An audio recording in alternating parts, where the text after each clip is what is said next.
નમસ્કાર, આપ જોઈ રહ્યા છો અરવલ્લી સમાચાર અને મોર્નિંગ બુલેટિન સાથે હું છું માસૂમ। સમાચારોની શરૂઆત કરતા પહેલા નજર કરીએ હેડલાઇન્સ પર।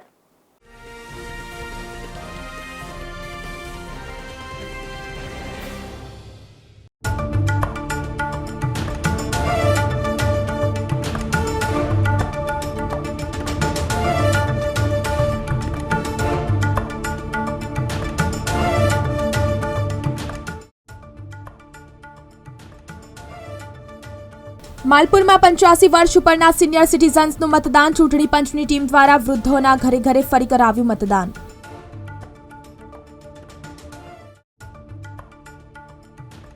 રાજસ્થાનમાં આજે 13 લોકસભા બેઠકો માટે મતદાન। ગુજરાત બોર્ડર નજીકની બાંસવાડા બેઠક પર મતદાન। ગુજરાતમાં રહેતા રાજસ્થાનના મતદારો મતદાન કરવા પહોંચ્યા।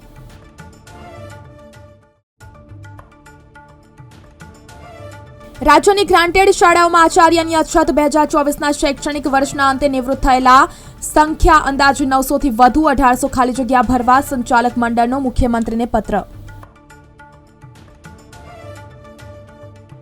ડુંગળીનું ઓછું ઉત્પાદન થતા હજુ ભાવ વધવાની ખેડૂતોની આશા। ડુંગળીના આ વર્ષે એક મણના ભાવ ₹350 જોવા મળી રહ્યા છે।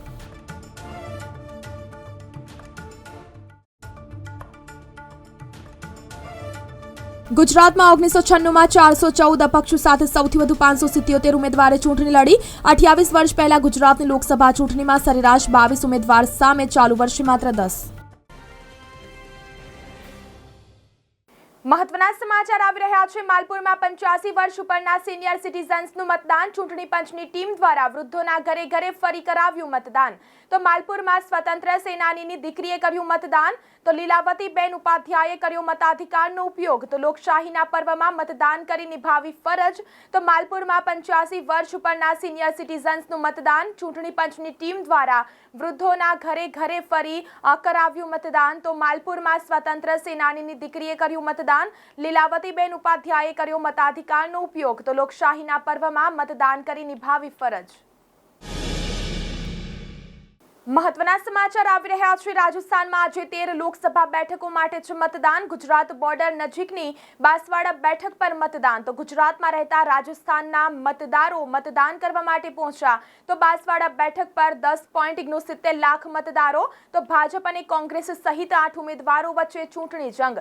તો ભાજપના મહેન્દ્રજીતસિંહ માલવિયા અને કોંગ્રેસના રાજકુમાર રોત વચ્ચે જંગ। તો 1026 મતદાન મથકો પર મતદાન। તો 1500 ઉપરાંત પોલીસનો ચુસ્ત પહેરો ગોઠવવામાં આવ્યો છે। તો 303 અતિ સંવેદનશીલ મતદાન મથકો પર સાવચેતી। તો રાજસ્થાનમાં આજે 13 લોકસભા બેઠકો માટે છે મતદાન।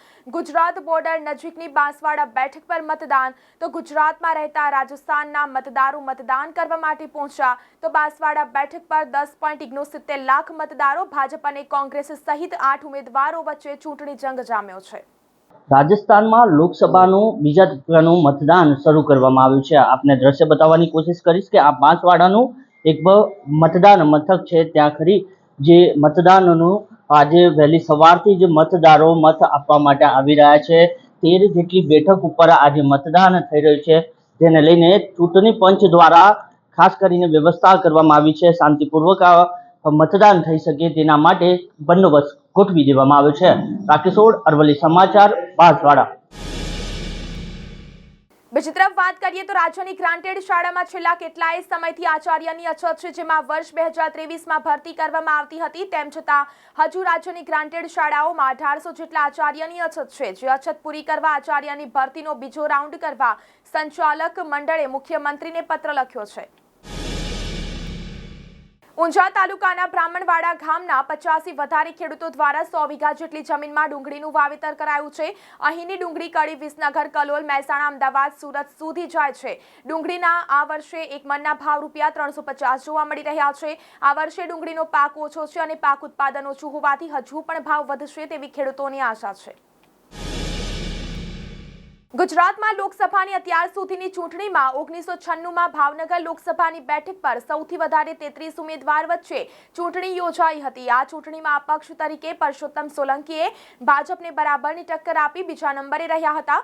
ગુજરાતમાં લોકસભાની ચૂંટણીમાં આ વખતે કુલ 266 ઉમેદવારો વચ્ચે જંગ જામશે અને તેમાં 118 અપક્ષ ઉમેદવાર છે।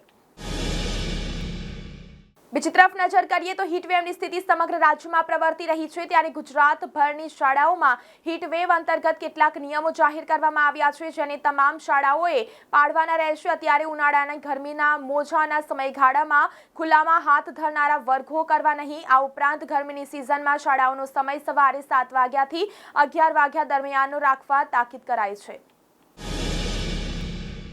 નીટની પરીક્ષા 5 મે 2024ના રોજ યોજાવાની છે. અંડર ગ્રેજ્યુએટ્સ માટે national eligibility cum entrance test એ સમગ્ર ભારતમાં વિવિધ અંડર ગ્રેજ્યુએટ મેડિકલ અને ડેન્ટલ પ્રોગ્રામમાં પ્રવેશ માટેનું એક પ્રવેશદ્વાર છે. નીટનું આયોજન 5 મે 2024ના રોજ નેશનલ ટેસ્ટિંગ એજન્સી દ્વારા કરવામાં આવશે. ઉનાળુ વેકેશન શરૂ થતાની સાથે જ એસટી બસમાં મુસાફરોનો ધસારો વધ્યો છે. ખાસ કરીને પર્યટન સ્થળના રૂટની બસ હાઉસફુલ થઈ જાય છે. ત્યારે મુસાફરોના ટ્રાફિકને ધ્યાનમાં રાખીને રાજકોટ એસટી દ્વારા આગામી દિવસોમાં 20 જેટલી વધારાની બસ દોડાવવામાં આવશે, તેમ રાજકોટ વિભાગીય નિયામક જે.બી. કલોત્રાએ જણાવ્યું છે. ચૂંટણી પ્રક્રિયામાં અનેક સામગ્રીનો ઉપયોગ કરવામાં આવે છે, જેમાં એવી પણ કેટલીક સામગ્રી છે જેના માટે ચૂંટણી વિભાગમાં જિલ્લા પ્રમાણે મતદાન મથકોના સંચાલન માટે ઉપયોગ કરાય છે. વડોદરા લોકસભા મતદાન મથકોમાં ચૂંટણીની સ્ટેશનરી પાછળ વિભાગ 2.04 કરોડનો ખર્ચ કરશે. પ્રત્યેક મતદાન મથક પર 8,000નો ખર્ચ વિભાગ કરશે. 2019 લોકસભા ચૂંટણીમાં નોટા વોટ આપવામાં ગુજરાત દેશમાં 5મા ક્રમે છે. રાજ્યમાં થયેલા કુલ મતદાનમાંથી 1.38% એટલે કે 4 લાખ મત નોટા બટન પર પડ્યા હતા. દેશમાં બિહારમાં સૌથી વધુ 8.16 લાખ મત નોટા વિકલ્પને ગયા હતા. 2019 ચૂંટણીમાં ગુજરાતમાં 13 બેઠકો એવી હતી કે જ્યાં 15,000થી વધુ મતદારોની પસંદ નોટા હતું. દેશભરની એનઆઈટી, ટ્રિપલ આઈઆઈટી સહિતની દેશભરની અગ્રણી ઇજનેરી કોલેજોમાં પ્રવેશ માટે એપ્રિલમાં લેવામાં આવેલી જેઈ મેઇન સેશન 2નું પરિણામ બુધવારે મોડી રાત્રે જાહેર કરાયું છે, જેમાં દેશભરમાં ટોપ 100માં અમદાવાદના 2 વિદ્યાર્થીએ સ્થાન મેળવ્યું છે. ઓલ ઇન્ડિયા લેવલ પર 94મો રેન્ક ફેનિલ પટેલે મેળવ્યો છે. અમદાવાદ, સુરત, ઉધના, વડોદરા સહિતના તમામ સ્ટેશનો પરથી મુસાફરી કરનાર યુટીએસ એપ યુઝર યાત્રીઓને હવે મોટી રાહત મળશે. આ એપ થકી ટિકિટ મેળવવા માટેનું ડિસ્ટન્સ રિસ્ટ્રિક્શન હટાવી દેવામાં આવ્યું છે. તેમજ હવે મુસાફરોએ તેમના મોબાઈલ ફોન પર જનરલ ટિકિટ મેળવવા માટે સ્ટેશનથી 20 કિલોમીટરના અંતરને મેન્ટેન કરવું પડશે નહીં અને સ્ટેશન પર પહોંચ્યા પછી પણ યુટીએપ એપ દ્વારા ટિકિટ મેળવી શકાશે. તો આ સાથે મોર્નિંગ બુલેટિનમાં અત્યારે બસ આટલું જ. નમસ્કાર.